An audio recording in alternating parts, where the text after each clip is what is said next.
not in this. There, move over. I'm behind a block. There.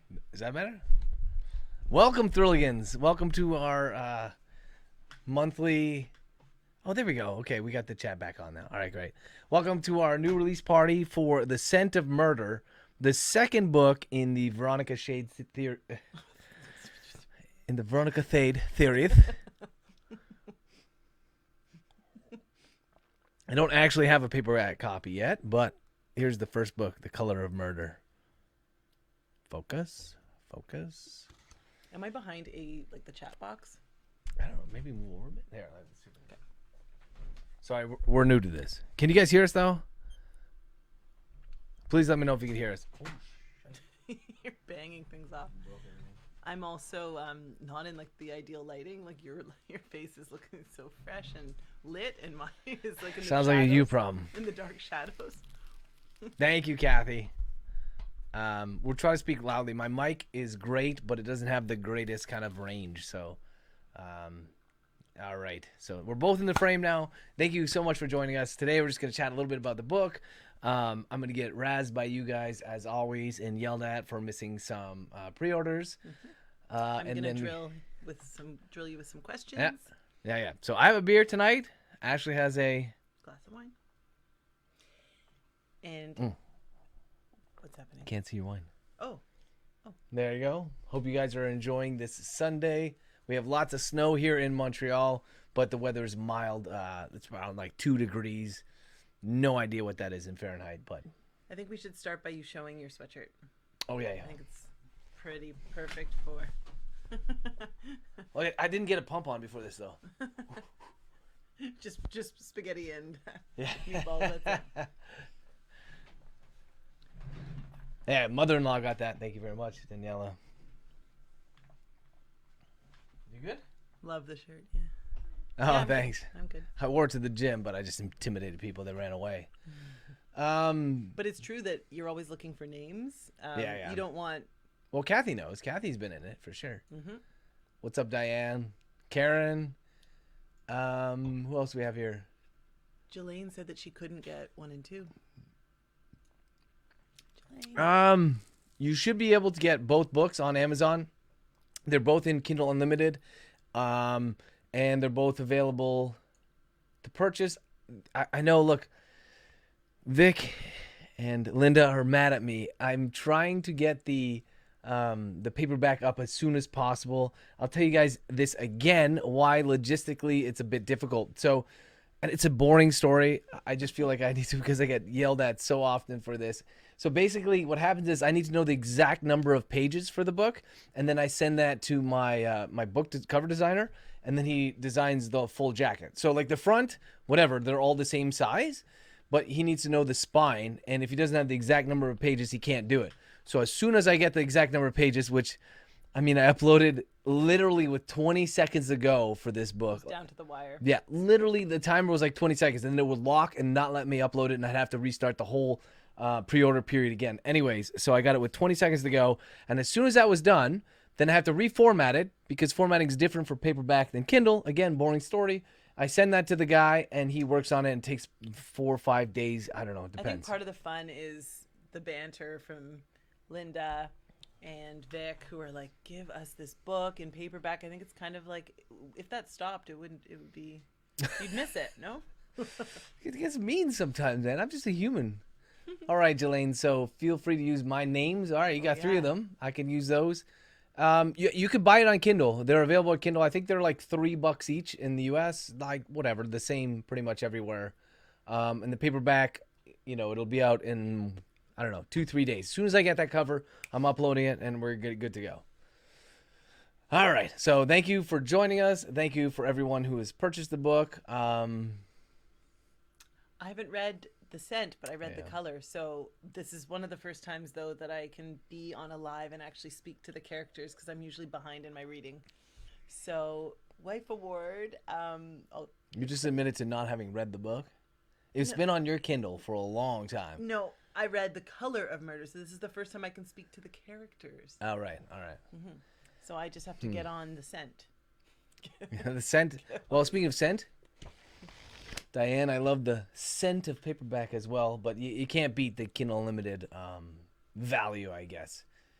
That being said, okay, so it's the second book in the series. I am very proud of it. It's about 85,000 words. I think it actually turned out to be exact same length, about 340 something pages as The Color of Murder.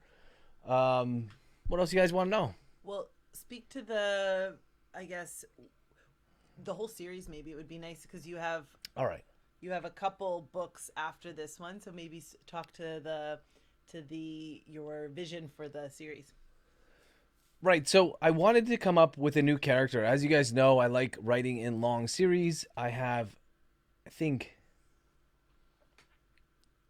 I would say 2 series that are running like right now. They've been running for a while. I obviously have the Chase Adams series, which is by far my bestseller. I've said this before. I'm transparent with you guys, right? I tell you guys all about my sales, all that kind of stuff. It literally outsells all my books combined, like all the other books combined. It does super well. It's an ex-heroin addicted FBI agent. I love her to death. We're on book like 10 or 11. Like, is it real love, true love? Oh, that would be weird. That'd be kind of incestuous, I think, to be in love with my own characters. And then I have the Damian Drake series, which kind of started this whole thriller genre for me, and he's ongoing as well, and he does fairly well. And then I had the Becca Campbell series. He's a deranged pathologist who is also a serial killer. Your favorite character? Yeah, so that series is so much fun. It's literally the filters off. I could say whatever I want to the guys of Dr. Campbell, so I enjoyed that a lot. And then I have Tommy Wild, which, segue here, it's free right now. So the first book in the Tommy Wild series called One Wild Night is absolutely free. Okay, we'll get to that. Anyways, I digress. So I wanted to come...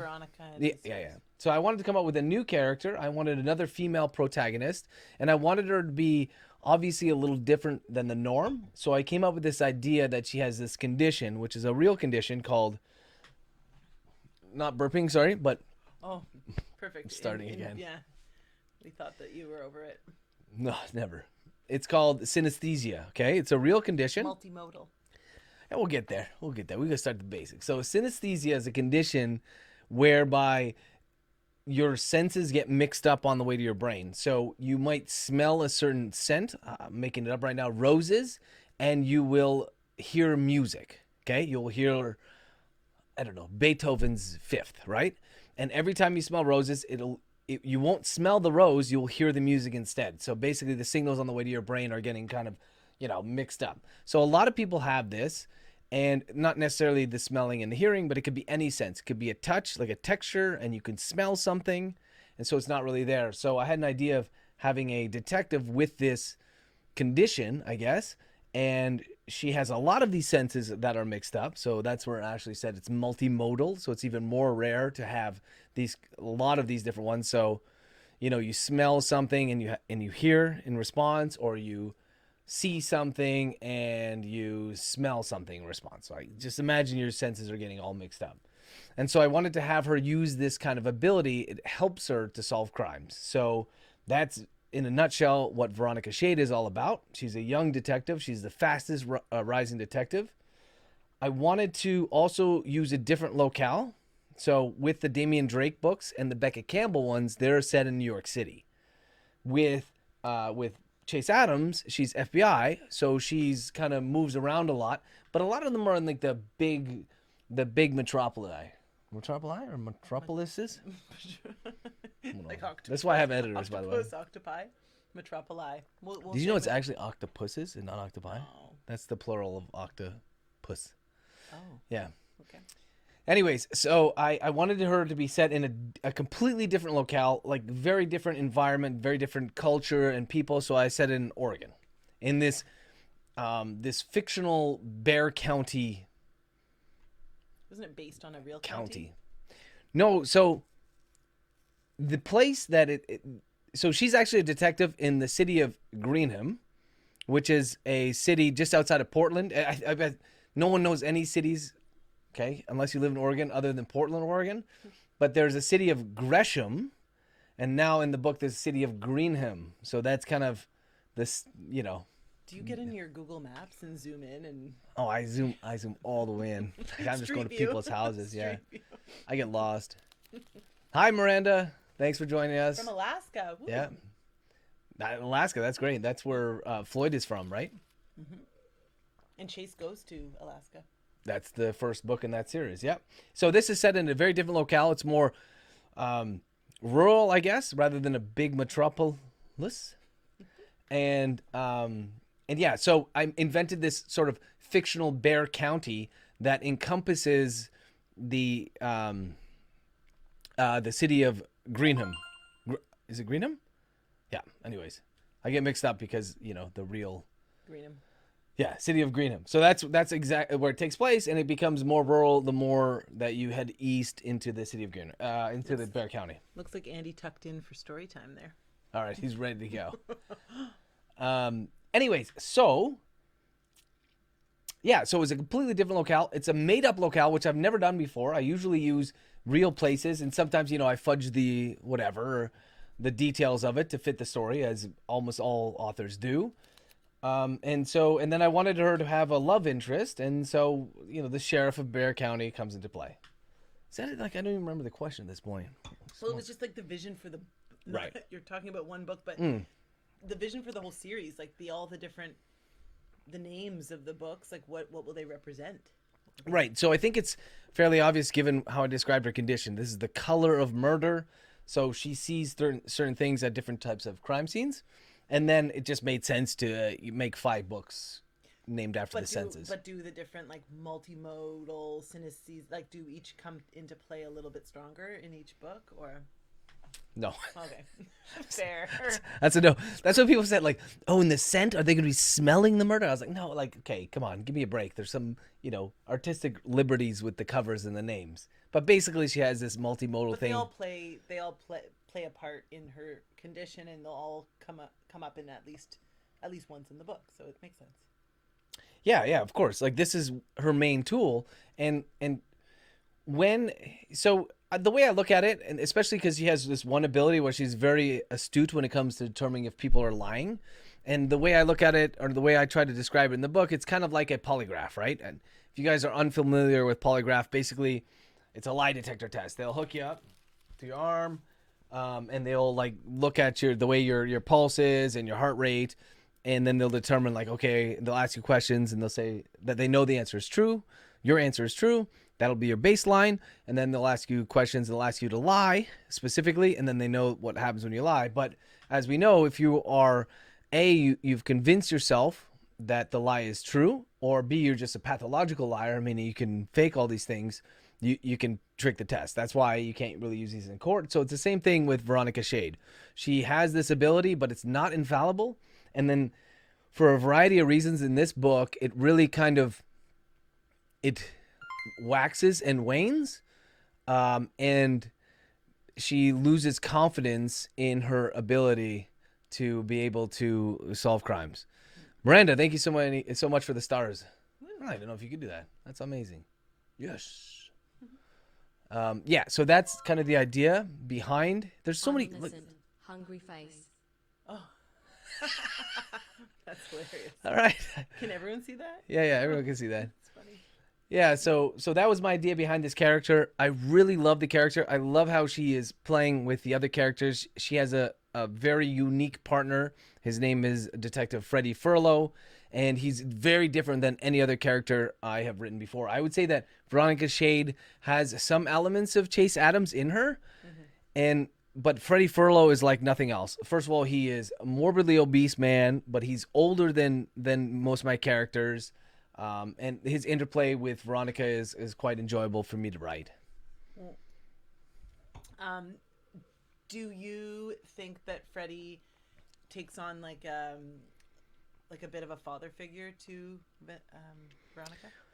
I would say a surrogate father figure, because her father is still around. Yeah. And he's actually the captain of her police department. Yeah, but they have a different relationship. Like, I feel like she protects Freddie, and she wants him to be well, and I don't know, there's something there. Those stars from Miranda. Yeah, so definitely I like it. I like that character. He's one of my favorites. And he develops. So it's a 5-book series, right, guys? That's all I'm promising you. There will be more after that, but there are 5 senses, so there are 5 books.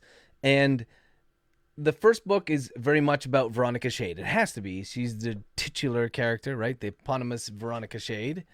And there are other characters that get introduced, including her partner Freddie and Sheriff Steve Burns. But now in the second book, in The Scent of Murder, we have I'm spreading the love around. Okay. Bad analogy, I guess. But we have Freddie gets more of a stable role. Definitely the sheriff is more prominent. And then now, as I'm writing the third book, right currently, Freddy becomes more of a, I don't know, robust character, like With a rolling R. and you will robust, and you will understand why he accepted to be Veronica's partner, even though he was much more experienced, and he could have moved up the ranks more than he has, right? So anyways, I don't want to spoil anything, but you learn a lot more about him. So the whole 5-book series is about Veronica, but it's about these other characters as well, and I want to keep them we want to grow them until the final climax of the 5th book. Yeah, I'm with you, Miranda. That whole series was too much for me. Ooh. All right, so Miranda says, will we ever see the Crackers show up anymore? The Crackers will not show up in these books. Like, no, definitely not. I will tell you this, though. So right now, my schedule is insane. I have so many books on the go. At one point, I was running 5 at the same time, and all the characters come together, and it was just like, I don't know, smorgasbord, and I was like, no, I got to slow down. But I have 3 or 4 new ideas for horror stories that would be more like short and punchy, more like, I don't know if you guys ever saw the show, excuse me, Cabinet of Curiosities. Thank you. You move this way so you're not they want to see your pretty face because they don't see my ugly mug. I'm in like the dark shadows though. You're the I'm real star tonight. Yeah, okay, every day. Usually it's me. Let me see if I can post this for a second so you guys can. Right.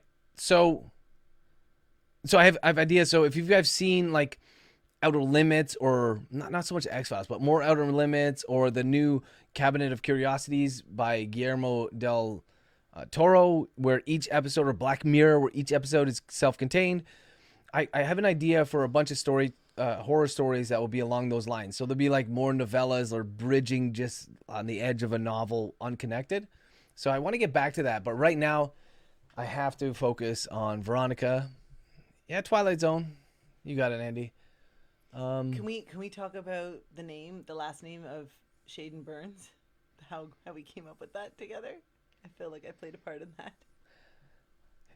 Yeah. So, as you guys know, I don't know how many books I've written, maybe 60 something books, a lot of characters, and I don't want to use the same names. And as a writer, you try to come up with a name that is unique, but not so out there, but a name that also has some Depth. Not really depth, but that it's related to the story, let's say. So, I mean, without it being too corny. Right. So Chase Adams, first of all, it's primarily a male name, but she's a female, and that is part of her personality. And Chase, she for the first, I don't know, 4 or 5 books, she's chasing her sister, right? She's trying to find her sister. So that made sense to me. Veronica Shade, obviously, because the first book is The Color of Murder, and she has this condition called synesthesia. So Shade made sense to me. I think a bunch of times, though, I feel like I should have made her Violet Shade, but that might have been too much instead of Veronica Shade. Anyways, she's Veronica in my mind. We did a poll to get the name Veronica, remember? People voted. Did we? Yeah. But way back when you were thinking of writing the series, we had a short list of 5 names, and Veronica came out as the winner. Really? Mm-hmm. Okay. So, well, there you go. See, but then Steve Burns, remember? Like Burns? Right. I had the sheriff of Bear County, who is the love interest of Veronica Shade, and he plays a very prominent role moving forward and will for the foreseeable future. His name is Sheriff Steve. And I had a last name, but what was it though? It was something else. It was like, it might have started with a B as well, but yeah, I think it started with a B.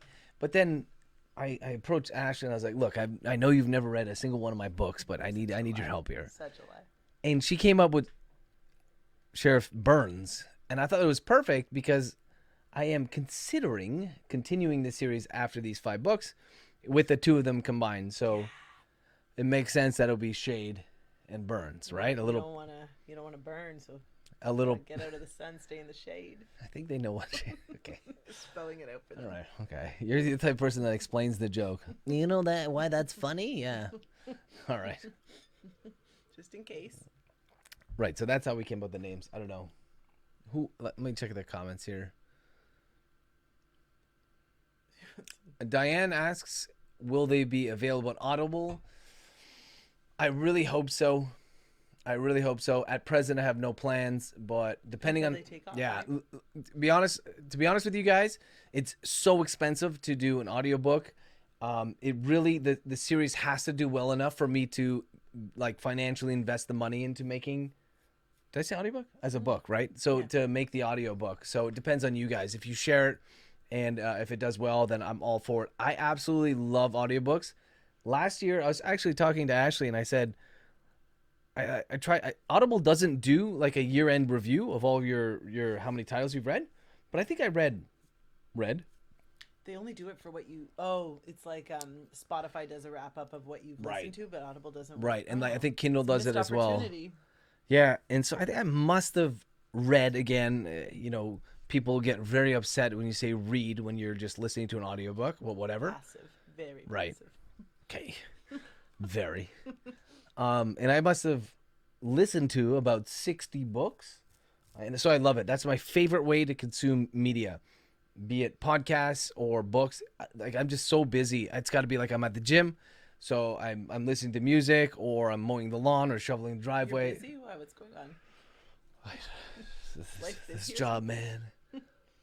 Just life. Yeah, exactly. So driving as well. So I drive the kids to hockey, blah, blah, blah, all the way around. I drive to my mom's place. It's 3 hours. I'm listening to an audiobook. So it frees my hands up to do other things. All right. This is a Drive me- family show. Not really. No, nothing I do is family oriented. All right. What other questions we have? Right. So Andy says Twilight Zone or Tales from the Crypt. Yeah, something like that. Yeah, that's what I had an idea. It's actually, I saw a movie. It was called, remember with the goat boy? Goat? Oh, Yeah, we watched a movie called Goat. was it called Goat? It's called Goat? Sheep? I don't know. Anyway, it's called Goat. And I think the movie was way too long, 2 hours plus. Lamb, maybe? Anyways, It was it's a horror. horrific. It was horrific. It was a horror film. Horrific. It was bad. No, it was good. But Bad. that kind of inspired me, this idea. I honestly would have made that Lamb. yeah, Lamb. I would have made that an hour or less. Get back in the frame. But anyways, that's kind of my inspiration for this series of books that I want to write. All right. Do you think there's something unique you gain from reading a physical book as opposed to listening to an audiobook? Is there something unique? Carpal tunnel? I think reading a book, I'm hesitant to say better, but the experience is more involved when you read a book as opposed to listening to it. Because if you're distracted by something and you're listening to an audiobook, the words continue to flow. You just don't pick up on them, right? But when you're reading, you have to be invested in every word, right? You have to read every word. It's the most active way to consume. That's what you said, passive, right? Yeah. But you can also, in that, against that argument, you can fall asleep and have to reread because that's what. Yeah, you can skim and things like that. I mean, look, we're all busy, so the way that you consume media or books or stories is like, whatever suits your purpose. I'm never one to be like, you have to do it that way, otherwise it's not real. Ew. Well, if you spoke like that, I wouldn't be married to you. You cannot do it. Movies are too long these days. Yeah, for sure. I think so. I talk about this often with the fam because that's all I do, and they don't really listen to me. But Yes, we do. so for me, movies are like the McDonald's French fry scenario. So to create a small McDonald's French fries cost like me too. Cost like I'm making arbitrary. It doesn't cost as much. $1, right? But all of that cost goes into the machinery, like the fryer, the oil. The salt. The salt is cheap. The oil and the people that make the fries, right? So to put a few extra fries in to make a large, it costs you what? You already have everything there. It just costs you the potato, and the potato is like essentially free for McDonald's. It's so cheap, right? So the idea behind a movie to get the permits, to hire the actors, like no actor is getting more money because the movie's 3 hours as opposed to 2. You're not paying marginally more for the production to film it, right? Because, you're just filming a little bit more per day. But when the end consumer, like the movie watcher, gets another like 30 minutes, they're like, oh man, the perceived value is much greater, right? Because they spend the same amount for a ticket, but we all know that's not necessarily true in terms of the value of the film, right? Because things drag and drag and drag. So I think that's why movies continue to get longer and longer. Do people care if the books are a bit? I feel like people do care if books are shorter. They feel like they got robbed, right? Like novellas or Yeah. So, oh man. So when books were only in bookstores, I'll get to your comments in a second, guys. I see them all. So when books were in bookstores, right, you would only see the spine. Okay. So I don't know if this is interesting at all, but anyways, I'll go with it. Whatever. So you'd only see the spine, and all books pretty much cost the same, like $15 or whatever it is. So when you go into a bookstore and you look at the spines, if you see a book that's so small, right, you're like, okay, I'm paying $15. Like, no, it's not worth it. But then if you will never see a book that's so big, or you didn't used to see that, because for the publisher, every extra page costs them money, but they're not making any more money, right? Because the book costs the same. So they were all around 350 pages because that was kind of the sweet spot.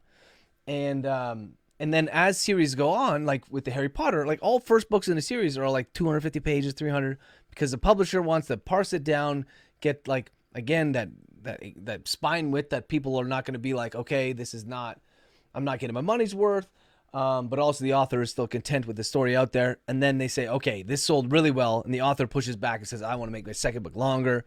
And then by the time you're Harry Potter 12 or whatever, like it's a tome, because the publisher doesn't give a fuck, right? And they're like, okay, this is printing money anyway. So we can all obviously afford to like lose a few cents per page. But you always say yours are the opposite. Your first books are always longer because you're setting the stage for all the characters. Right.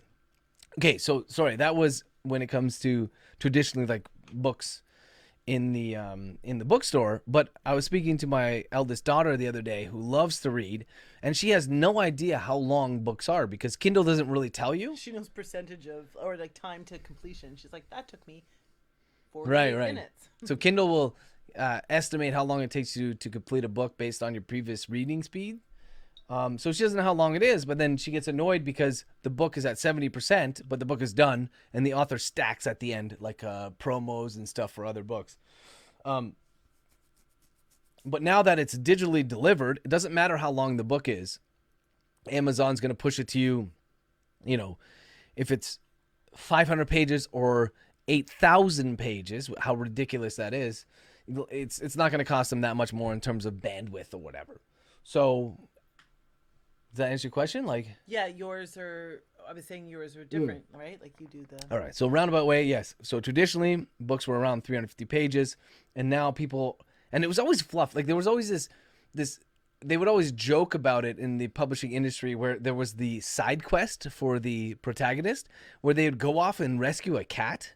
And I make fun of this a lot in the Beckett series. So if you guys pay attention during that series, I make fun of every trope. I make fun of all conventions, everything is thrown in there, and I do it just because, I'm poking fun at myself and everyone else. But basically, there's a side quest where they go off, they do something, usually in like Westerns, so that you can get up to that 350-page mark. So you can take out all that, trim the fat, as they speak, and then you can put out a much shorter book.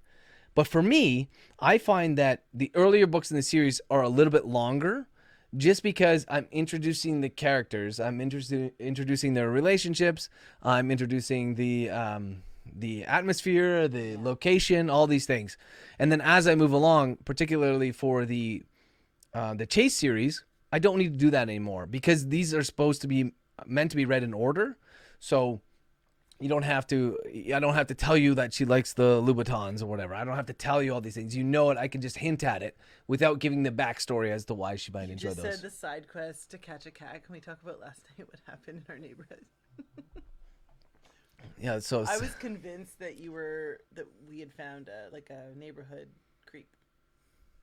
It was this guy who lost his cat. No, but it didn't look like that. We were watching also like a creepy show. We're watching Dateline. You didn't have to tell what we were watching. Why can't we watch Dateline? Well, it's a bit embarrassing, no?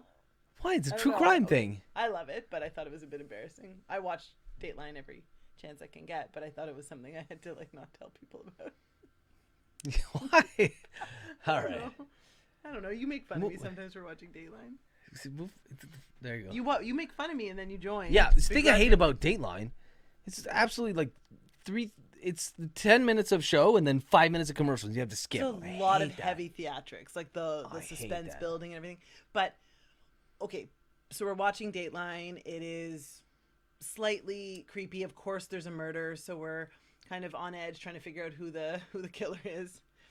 I look outside and I see a man like creeping across the street. It wasn't me, by the way. I was with her. He was with me, but creeping like really low to the ground, kind of like creeping along the neighbor's house.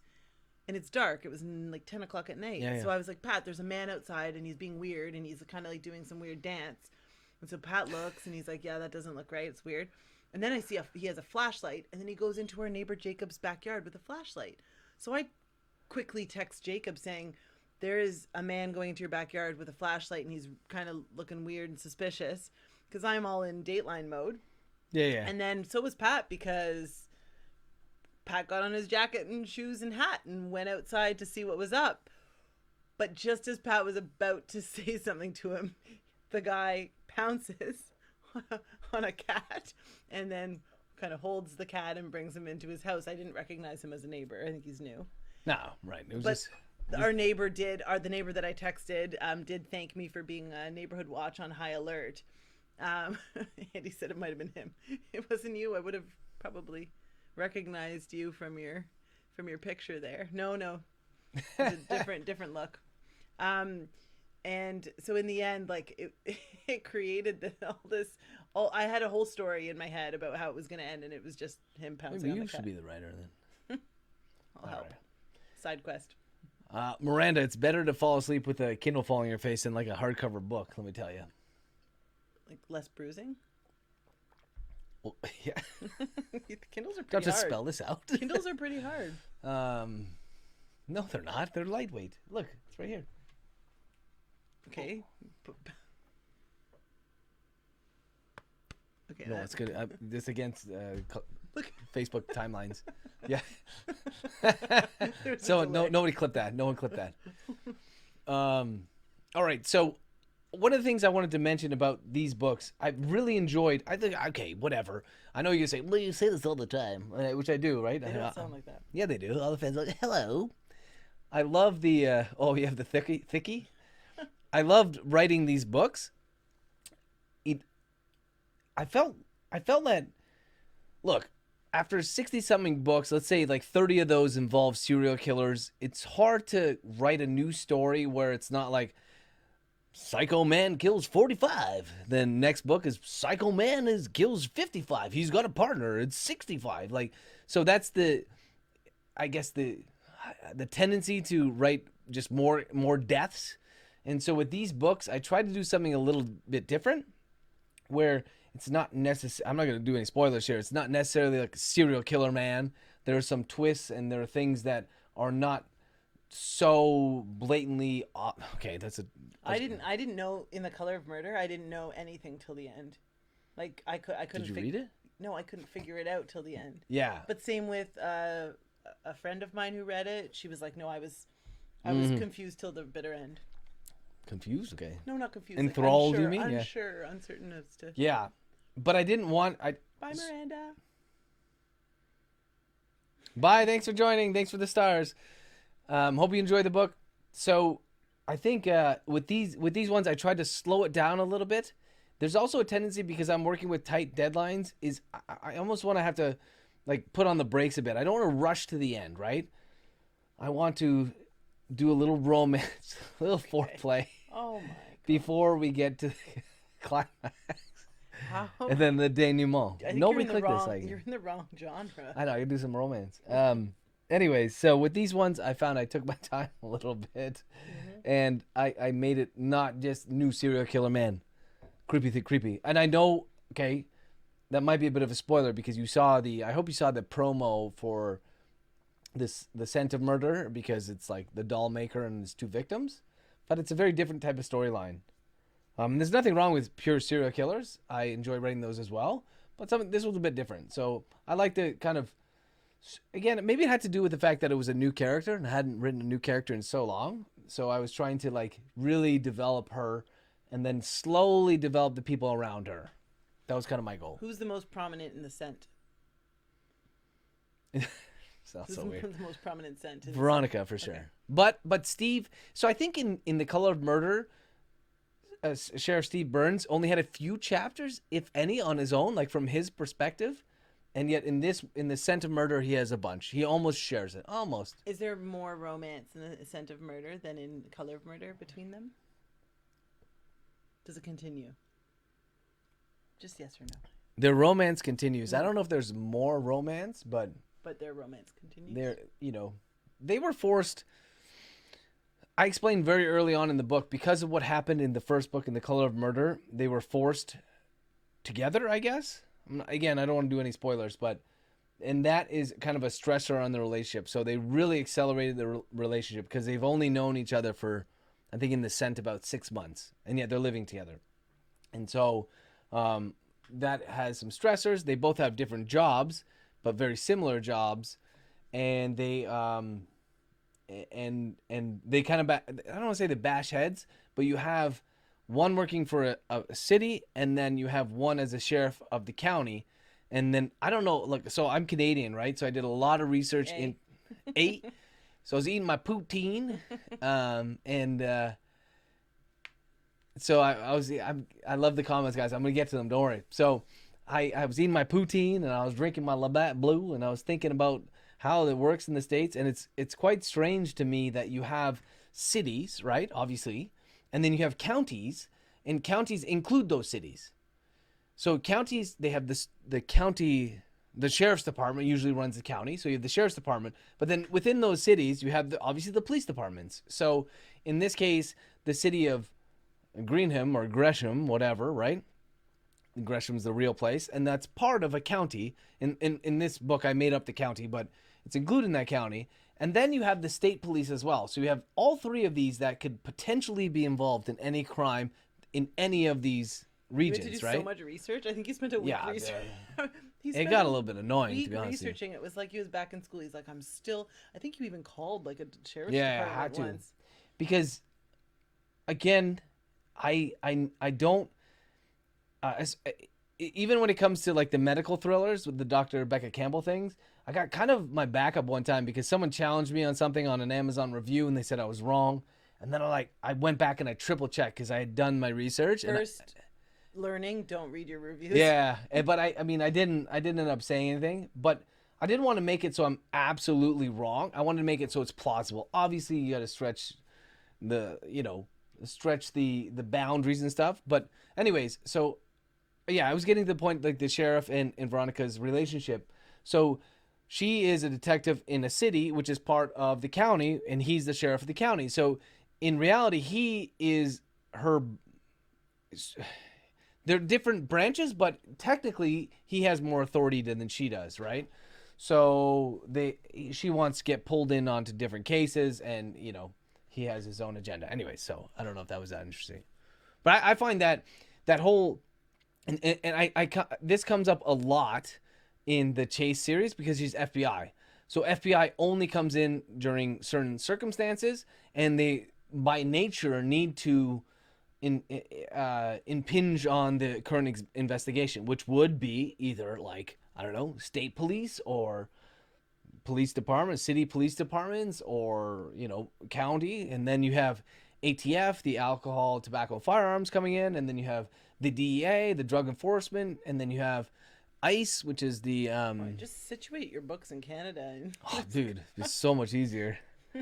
But anyway, so to deal with all those things, and anytime that happens in real life and in my books, like you have egos. If you think of most people who are become police officers, or some of them anyways, like there can be some clash of egos there. I'll leave it at that.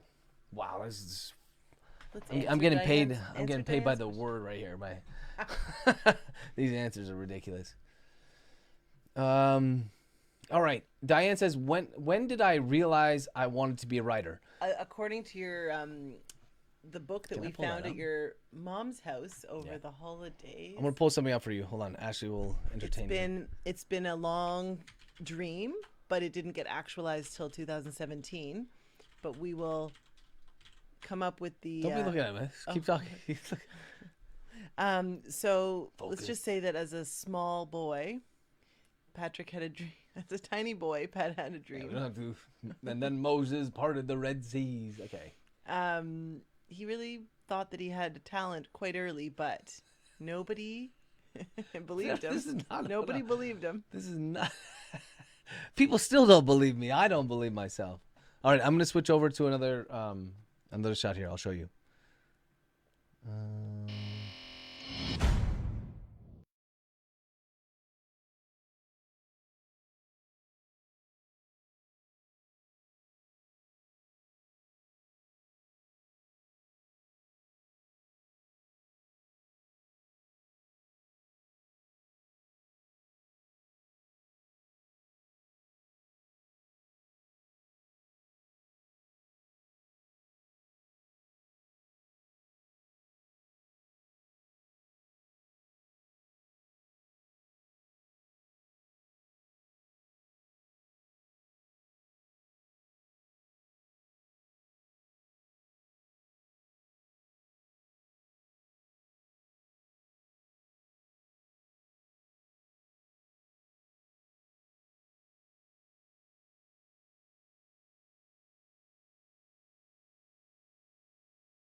All right, we back. All right, we're gonna start. No. We gotta do this all over again. All right, I apologize for that. I didn't mean to go to this. Damn, it was so good. Okay. Okay, here we go. Grade 5. All right, I'm back. I was 84 pounds. I had. What he said when the audio wasn't working was that he was 5'8", and I was like, no, that's 58 inch, Yeah. not 5'8", because he's a tiny little guy. No. Okay, so I was 10 years old. 8 and 9. Okay, you don't know. Okay, can I block this out? Brushed his hair, wore a Yeah, cute little yeah. button Look up. at look at this stud. Then we'll move this down. Track and field. These are my activities. I was the lead role. I was Jack and the Beanstalk. There you go. Boom. Who played the beanstalk? That's my 58 inches. Gross. Okay. Yeah, that was weird. No, and then we have special events tested and approved for enrichment. Okay, whatever. Now I'm just flexing. I didn't realize it said that. Approved for enrichment. Oh no. Oh. Yeah. Okay. Keep going. So track and field ribbons, of course. I was still a phenom back in the day, but here we go. Oh, you didn't want to be a model. I was between airline hostess and writer, but I went with writer. So, how old was I? 10. Why not cowboy? These options are suspect. These are archaic. Yeah, they're very. They need to be updated. Ball player. Oh. Fireman. I was 10. This is 1992. But what you actually did was the check on the left. I for know. Diane's So question. I did this for a long time. All right, I'm gonna go back to the other one. All right, we're back.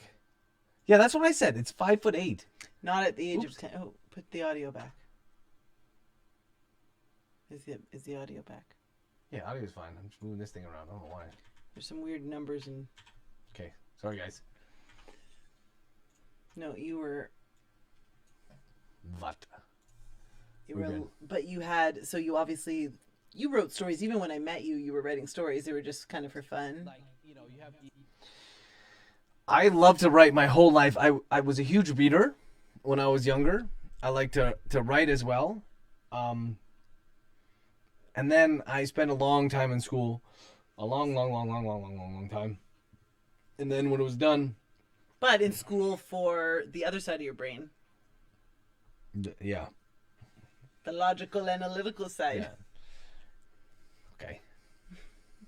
Okay, Diane, to answer your question, he was a scientist for 13 years. Yeah. And in 2017, I had 3 small children. I had one on my back, one on my lap, and one like feeding off me. And he came. What? Yeah. So you had 2 hanging. I had so many children on me, and he came home one day from the lab, and he said, "I'm done with science." And I had some questions. I wasn't quite sure what that meant, and he said, "No, I'm gonna do full-time writing." And that's where we are today. 5 years later, 61 books later. Right. So, I think without this, so to be honest with you, without this, here you go, plug Amazon, help me out, right here. I could never be a writer, to be honest with you. It's just it's already such a difficult environment to make a living at, but without that, I think it would be impossible. Look at the Kindle Unlimited and the With Kindle and Yeah. Kindle Unlimited, 90% of your book sales are Kindle sales, right? Around? that would be more like 70%, but Oh. good guess. Okay, I just Yeah, literally a lot of guessed. people. A lot of people read my books through Kindle Unlimited, and just the ability for me. I know you guys are angry with me, and I understand. Like this last year has been very, very difficult for me for personal reasons, but I still put out quite a few books. I was used to putting out a book a month, and I set your expectations at that. You're not even the shot there. I set your expectations, and then I failed multiple times. So that's part of the reason. But my ability to write quickly and to put out quality product and for it to be published almost instantly on Amazon is the one thing that enables me to do this full time. So without that, if you think of the most prolific writers who are traditionally published, we're looking at a book every year, max. So I don't sell enough to do that. And then they don't either, to be honest with you, but Yeah, it's usually a side hustle. yeah. All right. So, Then there was another question. Have you considered a series on cold cases? yeah, Kathy, I feel like this is a loaded question, Kathy. I have, and as you will find out later this month when you guys get to read Direct Evidence, which I know you've been waiting for a long time. This is the new Chase Adams book. Book 11? I think it's 11, yeah. So I'm a bit of an OCD when it comes to this. I always want the books to be at the same level. So like Drake is Drake 11 and she's 10? I They'll want them to always keep up. be chasing No. Chase. In terms of sales, yes, but Yeah, in terms of everything. You have to put out more Chase. Everyone wants her. Chase needs to put out more. No, that was her problem. No, she That was her had problem. that problem. But nobody, like, I will go back to the fact that you love Beckett the most and you want Yeah. people to love him the most, but they love Chase the most. So you can't just provide, well, I guess for your own satisfaction, you can write more books of Beckett, but you got to go Yeah, with yeah. what people are asking. Yeah, so I get this. I'll get to your question in a second, Kathy, but I get this question a lot too. Like, do you write what you love or do you write what sells? And as unromantic as this is, again, I'm open with you guys. It's a meshing of the both, right? I absolutely love the books that I write. I love that genre. If you were to tell me that I didn't have to write those books to make a living, I could write any weird esoteric thing I wanted, then probably my books would be a little bit different, but they'd have a lot of the same elements. So the fact that Beckett didn't sell well was one of the primary kind of drivers in Stab right through shutting down that series. But then, like, look, I brought him back because in Residence Evil, right, a short novella about his time as a resident, and then a little bit in the future. Oh, Lisa's here. What's up, Lisa? Thanks for joining. And so it's always a meshing of the two. The reality is I need to pay bills, so I have to write the books that you guys want. But I can't write books that I hate, right? I could never do that. It would just be impossible. I think within like 2 to 3 books, you guys would be like, okay, there's something wrong here. It's just not working. So I don't know how I got on this point. But, well, it was just basically the fact that you're writing for, no, I guess it was just a diatribe, as per usual. Okay. We can go back to, you said that there was, the cold case question. Right. Okay. Yeah, exactly. So I I think a couple lives ago we talked about this a little bit. At the end of Direct Evidence, certain events occur. That book's done, by the way. The first draft, I need to edit it, so I know what's going to happen. And there are certain characters that I have positioned to do cold case, right? I don't want to spoil anything, but let's just say, excuse me, not everyone is geared to be in the field.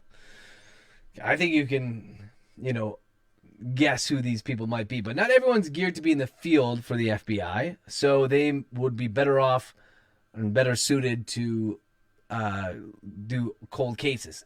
But I don't know how to do that. How do you the cold case? You don't know how to do a cold case? Why don't you watch What? Cold Okay. Cases? Thanks. Cold Case Files or whatever. Kathy, what is a cold case to you? So to me, it's like, okay, it's a 20-year-old case that no one solved.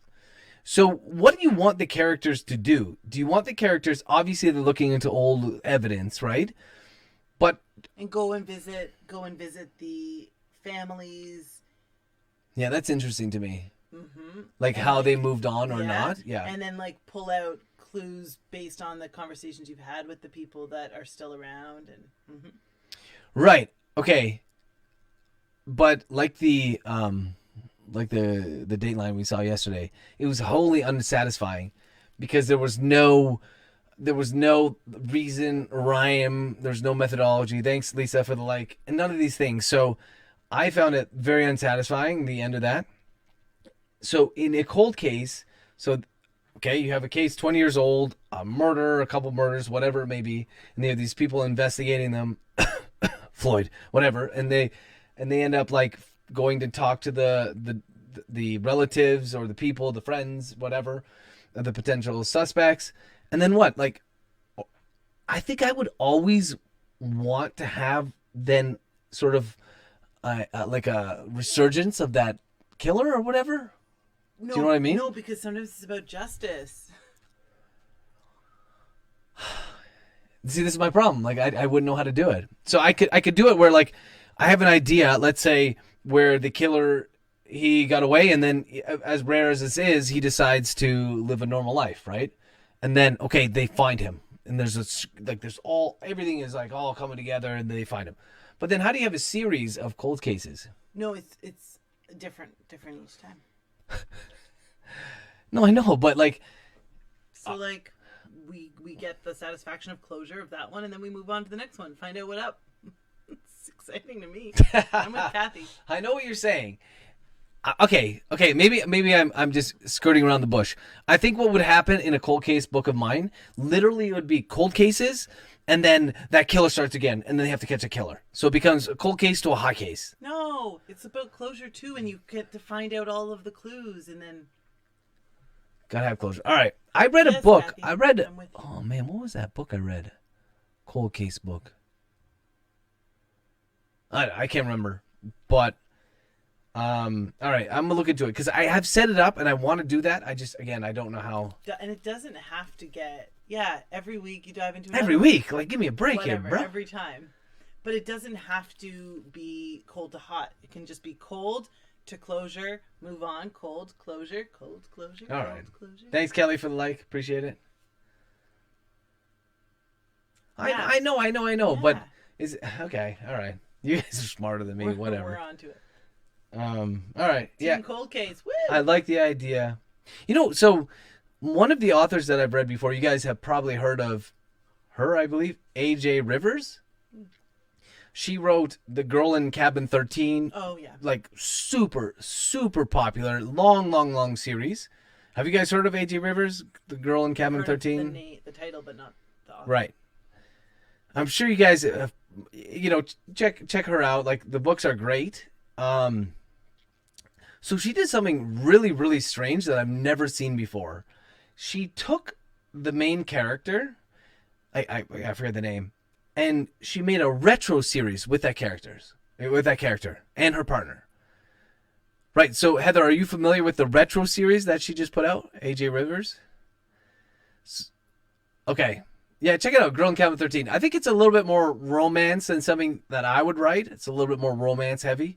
But really good books, and just kills it. Sells 1 billion copies. Not always the greatest indicator, but whatever. They're good books. And so she took the main character. Let me give you an example. So I'm not going to steal this idea or anything like that, but you have Chase Adams, right, in 2023, whatever, and you take her and you send her back in time to 1980, okay? And there's nothing about anything. It's not like a time travel thing. It's just basically now it's Chase Adams in 1980, and I think the first of her book was like a crime at a campsite. So the unique, there are no cell phones, there's no security cameras, there's no GPS, no tracking, and there's really no there's no continuity between the two. But she has a series called the Retro series where she goes back in time. But the no time travel part's confusing. Like no, the I character mean, just goes back. but I think maybe it was a cheap way to just to parlay the success of the character and bring them rather than start a new character. Because I'll be honest with you, it's logistically difficult to write a crime thriller in this era, just because I just don't want someone to be like, oh, okay, why did they check the camera? What camera? Oh, there's a camera on every stoplight in the entire United States. GPS towers will ping, and it's like, okay, man, like, so I always have to account for these things, and because technology is continuing to get more robust in the ability to track people, I think crime is getting more difficult, and to write a crime thriller without always digressing to the same thing, like, oh, they scrambled the cameras, or they're wearing black hoodies, or whatever, right? So it's an interesting idea to go back in time. Technology's gonna make it harder for you. Yeah, it continues to make it more difficult, right? I have a question for you. Yep. Okay, do you think that Veronica Shade is a more interesting character or a more dynamic character than Chase Adams? Does she have the possibility? Is there a possibility that store my sales? no? Does she have the possibility of standing up against Chase Adams? Well, what would you say about them coming together in a That case? that would be cool. No, but really, Yeah, so my plan is to bring them together, actually. So, spoiler. spoiler. Not book 3, but book 4. I thought that I have an idea would be for book cool. 4, and it's going to involve It's going to involve FBI involvement. And okay? would they get along? Because they're two strong women. And they both kind of have a thing. Like Yeah, they both definitely have a thing. will they get Condition. along? I think, yeah, I mean, would they get along? What would you guys? Like, who's the more alpha? So it's definitely Chase. Chase is more alpha for sure. Just given she does not give a fuck. Like that's her thing. She doesn't care. She's like an alpha female. I think, what would you guys rather see or read?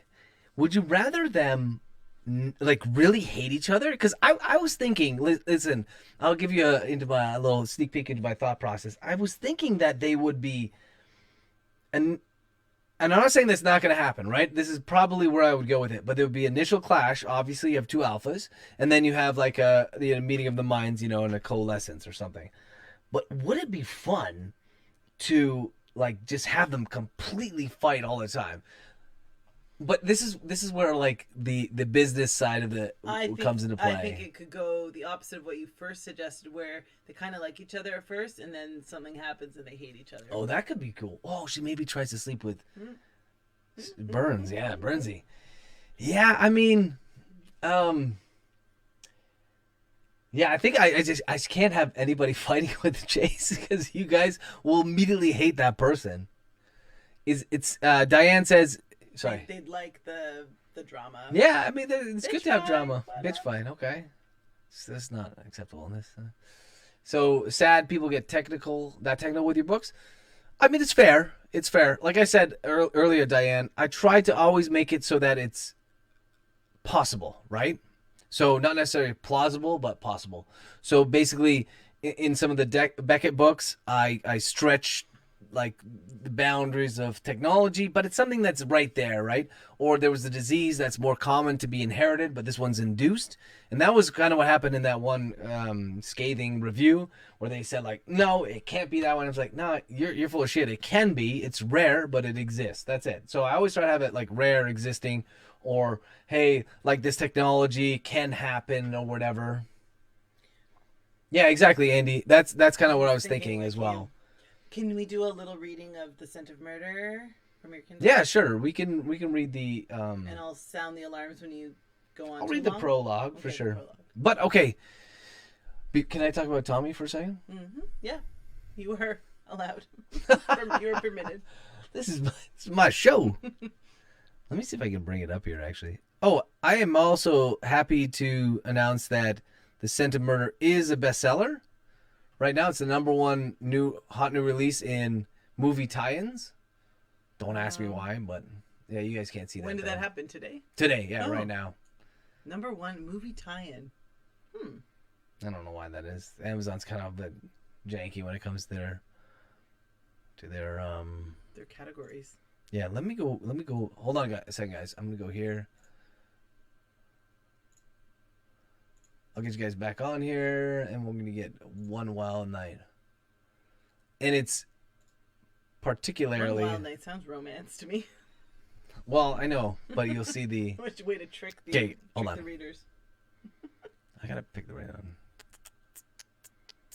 How did I pick it? Like, okay, it's gonna be a weird angle above here. Oh shite, not again. Change the audio if it's the same as last time. No, it should be all right. You guys have audio? Yeah. All right. Ignore Strawman. Strawman's gone. So One Wild Night here. Which camera is it pulling from? 'Cause That one there. Oh. Okay.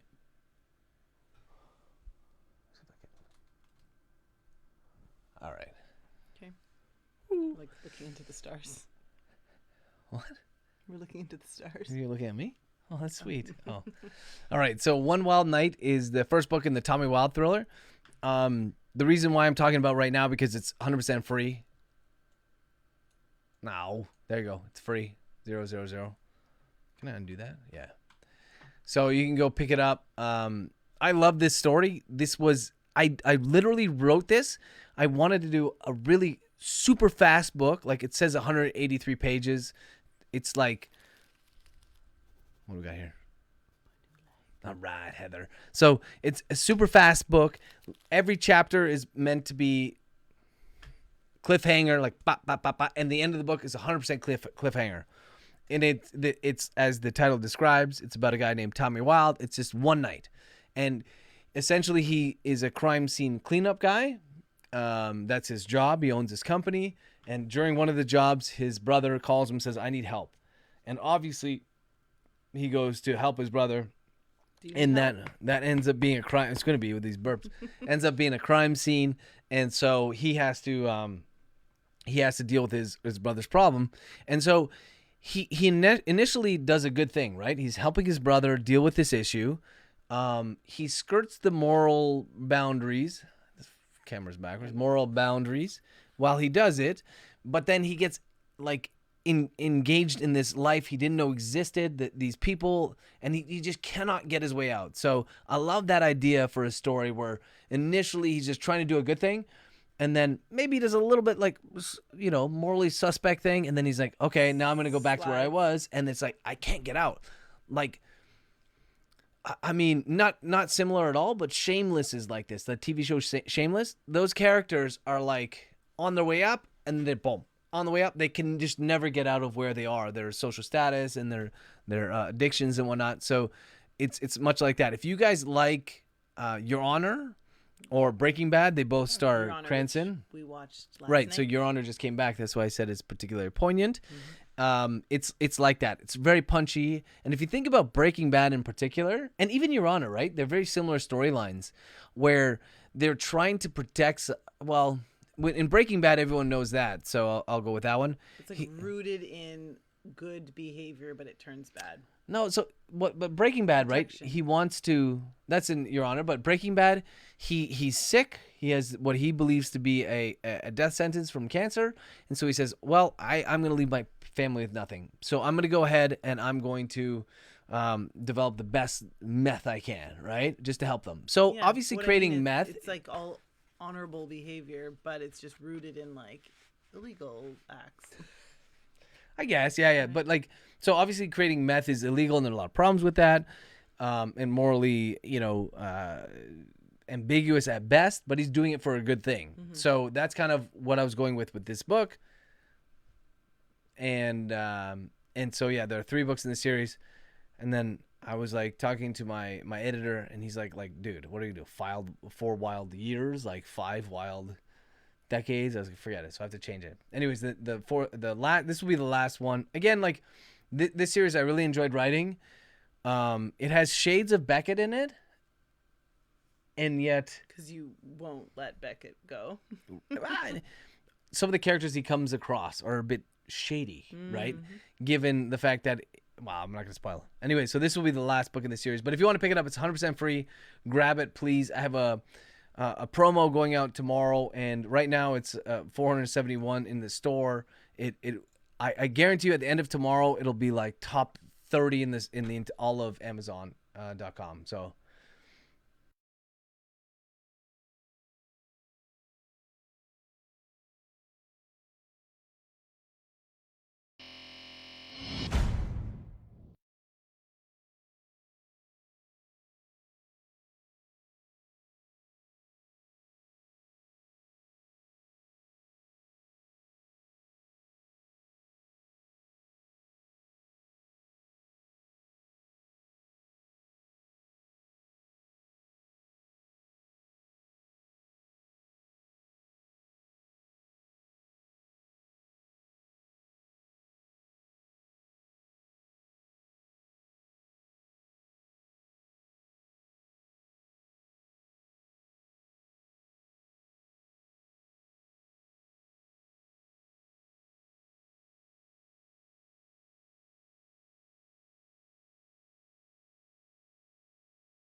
All right, we're back.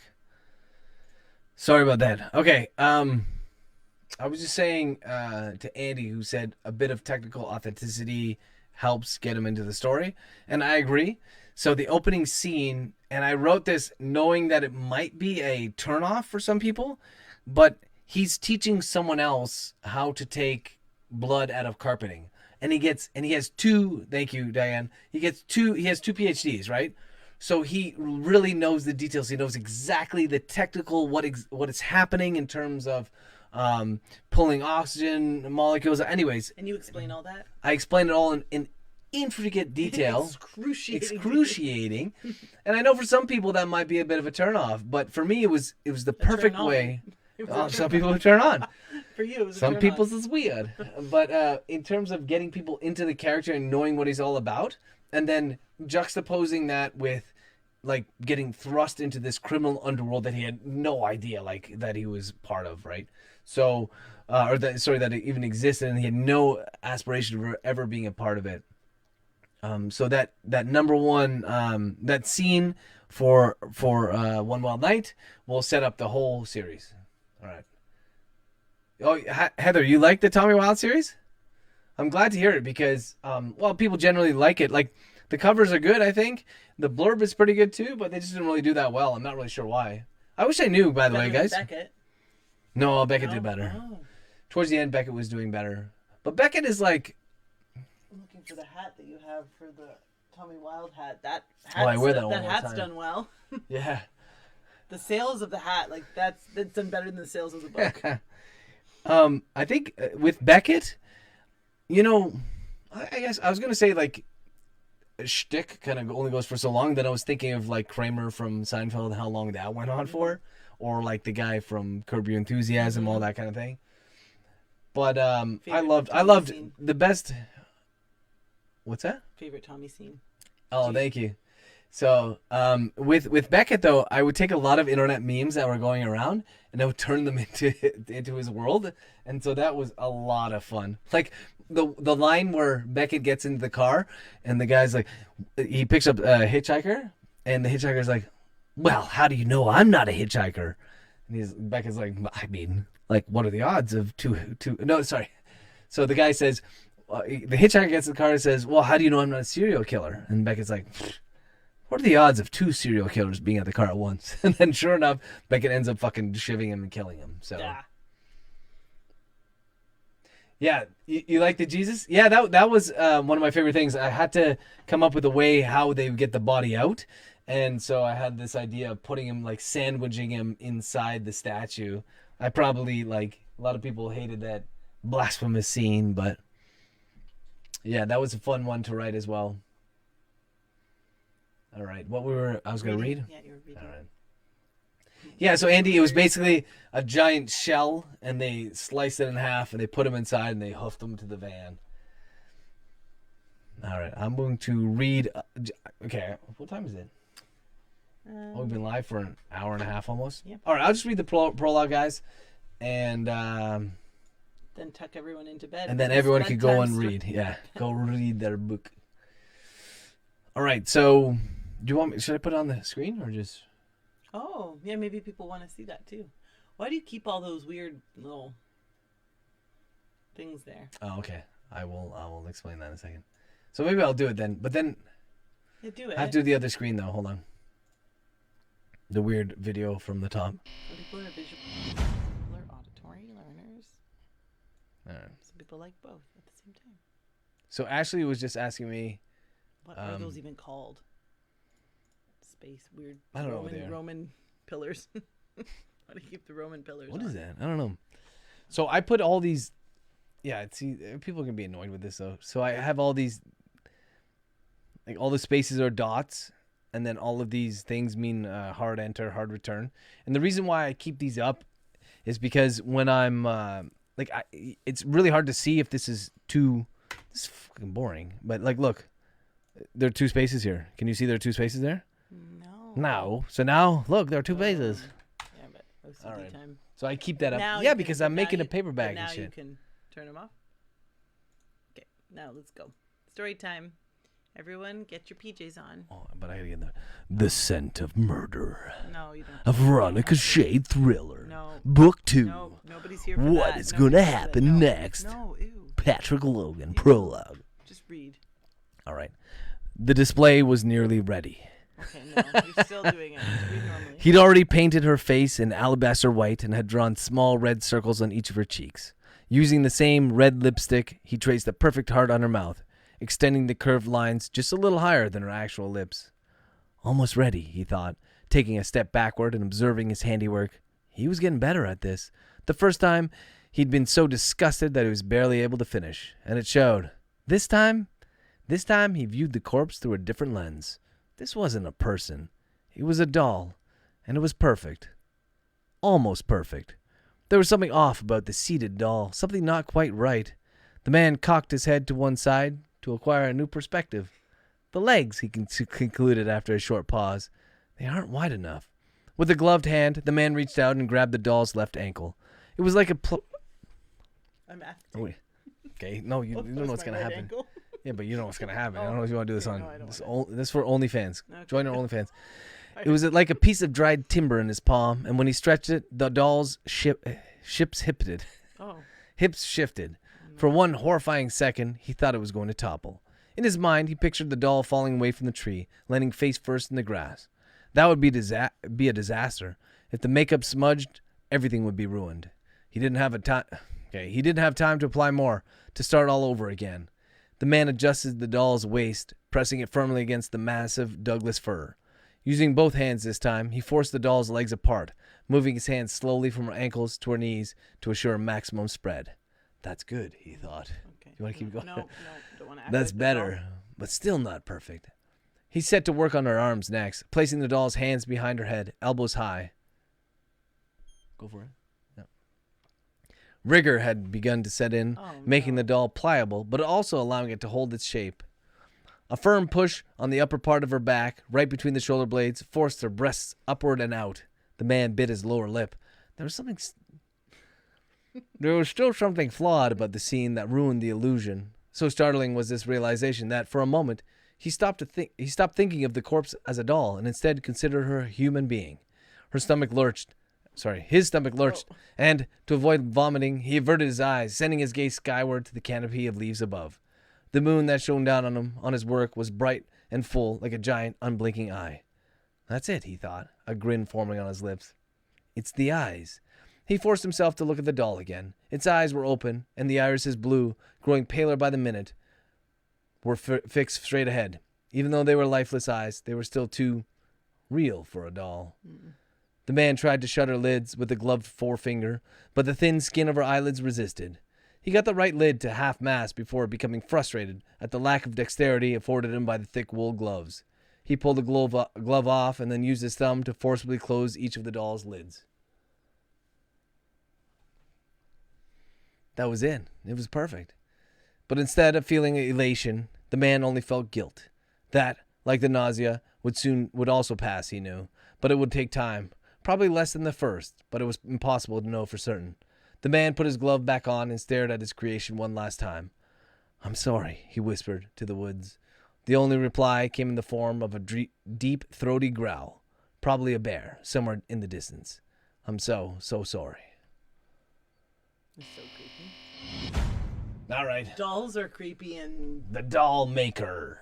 non-dolls. Dun, dun, dun. Non-dolls are even creepier. All right. So that's it. That's it for this episode. That's a good hook. Yeah, so that's the prologue. As always with my books, you got to pay attention to certain details because they may or may not come into play later.